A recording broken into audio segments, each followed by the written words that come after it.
Observados os procedimentos da fase inicial, a gente passa à fase instrutória do processo administrativo previdenciário.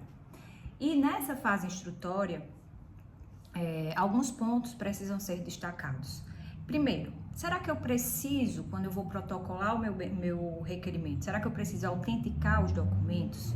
E o artigo 563 dispensa essa autenticação dos documentos apresentados. Porém, aquela pessoa que protocolou, seja o advogado, seja o segurado, seja um dependente, ele fica responsável pela veracidade daquela documentação. Então, qualquer indício de fraude pode ser exigida o original daquele documento. E se por acaso for constatada a fraude, o advogado, o segurado ou o dependente ou outra pessoa vai se responsabilizar para todos os efeitos legais por aquele documento falso. Então, é preciso ter muito cuidado com relação a isso, mas o fato é que a gente não precisa autenticar documentos quando juntar no processo administrativo previdenciário. Segundo, e se a documentação for incompleta? Se eu não juntei a documentação completa, o que é que acontece? O artigo 522 da Instrução Normativa estabelece que não constitui motivo para recusa do requerimento essa documentação incompleta. Então, o que é que acontece? O INSS vai fazer a abertura de uma exigência para que seja anexado aquela documentação que está faltando. Isso é feito através da carta de exigência, que está no artigo 566 da Instrução Normativa. Então, o servidor que estiver analisando aquele processo deve emitir uma carta de exigência. O prazo para que o segurado ele responda a essa carta de exigência é de 30 dias, mas pode ser prorrogado por igual período. Então, o INSS solicitou esclarecimentos ou solicitou algum documento e a gente não conseguir obter esses documentos nesse prazo dos 30 dias, a gente deve formalizar um pedido de prorrogação para cumprir essa exigência, sob pena do processo ser extinto, né? E aí a gente vai perder o quê? A gente vai perder a data de entrada do requerimento, a gente vai perder o que o advogado, né, que os segurados tanto desejam, que é receber os retroativos desde a data de entrada do requerimento. Com ou sem a juntada do documento, o INSS ele é obrigado a decidir, naquele caso, com ou sem a análise de mérito.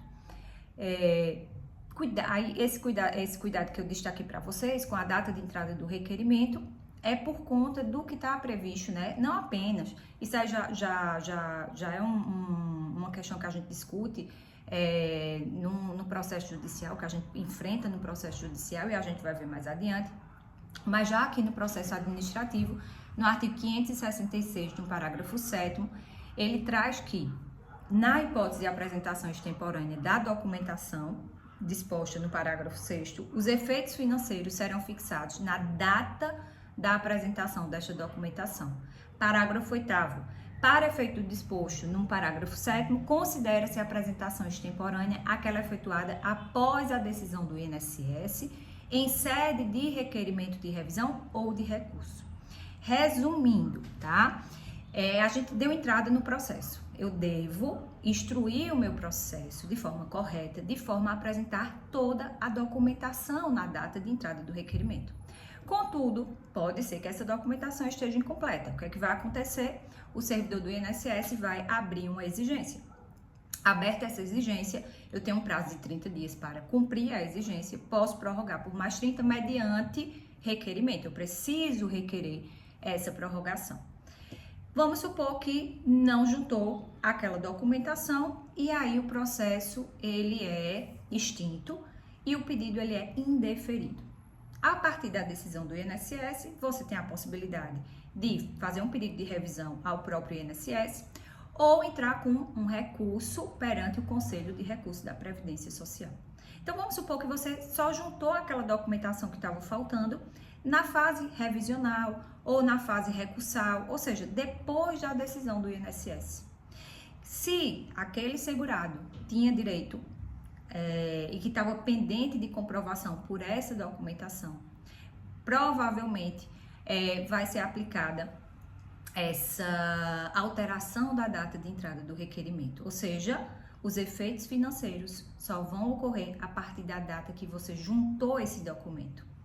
E isso acontece também no Poder Judiciário. Esse é um entendimento pacificado. Então, por isso a importância da gente conferir toda a documentação e atender às exigências do INSS, para evitar que a gente perca essa data de entrada do requerimento e tenha como consequência esse prejuízo financeiro que eu falei para vocês. Outra questão nessa fase do processo administrativo previdenciário é: será que posso ouvir testemunha ou não no processo administrativo? E é possível. Isso é feito através de uma justificação administrativa, que a gente chama de JA. Essa justificação administrativa está prevista no artigo 568 da Instrução Normativa e vai trazer que somente é processada a justificação administrativa para comprovar tempo de serviço. Por exemplo, você tem ali um cliente que era empregado, mas ele não tem registro, ele não tem carteira de trabalho registrada, ele trabalhava de forma clandestina, mas você tem as provas de que ele trabalhava. Então, você pode pedir uma justificação administrativa para ouvir testemunhas e, a partir daí, junto com as suas provas materiais, comprovar que, de fato, existia ali uma relação de emprego e que, por isso, independentemente da carteira assinada, independentemente de uma sentença trabalhista, o seu cliente ele tem direito àquele benefício. Também cabe JA para provar dependência econômica. Então, a gente sabe que só possui dependência econômica os dependentes de primeira classe, cônjuge, companheiro e os filhos. Mas, se eu estou pleiteando uma pensão para os pais, se eu estou pleiteando uma pensão para o irmão, se eu estou pleiteando uma pensão para uma pessoa que está separada de fato, eu vou precisar comprovar a dependência econômica.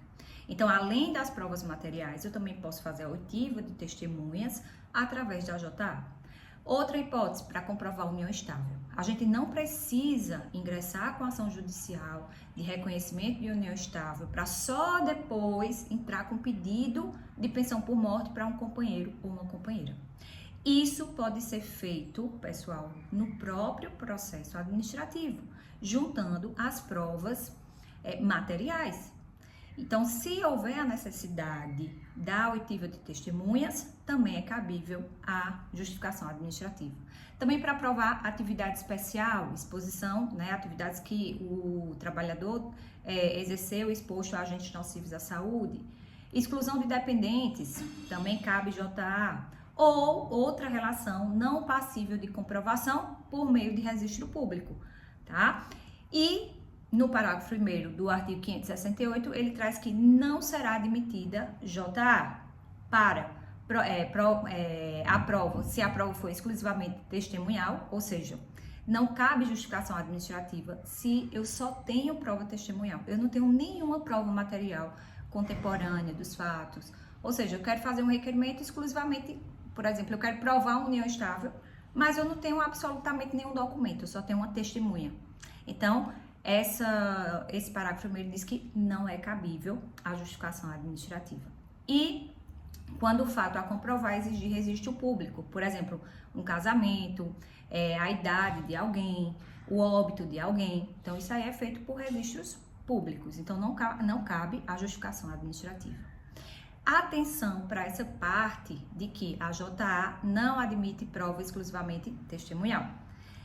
É possível, se admitir essa prova exclusivamente testemunhal apenas em situações excepcionais, de caso fortuito ou força maior, devidamente comprovada. Marcela, não consegui produzir essas provas na justificação administrativa, o benefício foi indeferido, o que é que eu vou fazer? Você pode ainda discutir em sede de recurso administrativo ou no Poder Judiciário. Então, você vai poder produzir essas provas. É importante destacar que, nos casos de união estável, a instrução normativa, ela exige que sejam produzidas provas contemporâneas aos fatos e que elas estejam ali no período de até 2 anos da data do óbito do segurado ou da segurada. Porque imagina que você vai pedir uma pensão por morte para um companheiro ou uma companheira e a única prova que você tem é uma certidão de nascimento de um filho há 30 anos atrás. Tá? Ou seja, você tem uma prova, mas ela não é contemporânea, ela não comprova o que de fato precisa ser comprovado. Ou seja, ela não comprova que na data do óbito, aquela pessoa vivia em união estável com o segurado ou com a segurada. Então, importante também reforçar essa questão. E também, nessa fase do processo administrativo, também é importante falarmos sobre a atualização do CNIS, sobre ajuste do CNIS. Isso pode ser feito, tá? Através de provas também. Inclusão de vínculos, correção de remuneração, tudo isso pode ser feito nessa fase instrutória do processo administrativo previdenciário. Vou deixar para vocês um vídeo do professor José Antônio Tavares, que fala sobre os efeitos da reclamação trabalhista no processo previdenciário. Será que uma reclamação trabalhista, né, a pessoa entrou ali, reconheceu 10 anos de vínculo empregatício, será que essa decisão trabalhista, ela vai vincular o INSS? Será que é certeza que esse tempo vai ser reconhecido pelo INSS? Será que eu posso exigir isso? No vídeo do professor José Antônio Tavares, vocês vão ver que não necessariamente. A sentença trabalhista ela até pode ser utilizada como indício de prova material para incluir vínculos, para corrigir remuneração, mas somente se for fundada em provas contemporâneas, tá? Não pode ser prova exclusivamente testemunhal. E nem apenas um acordo, tá? Só um acordo homologatório também não vai vincular.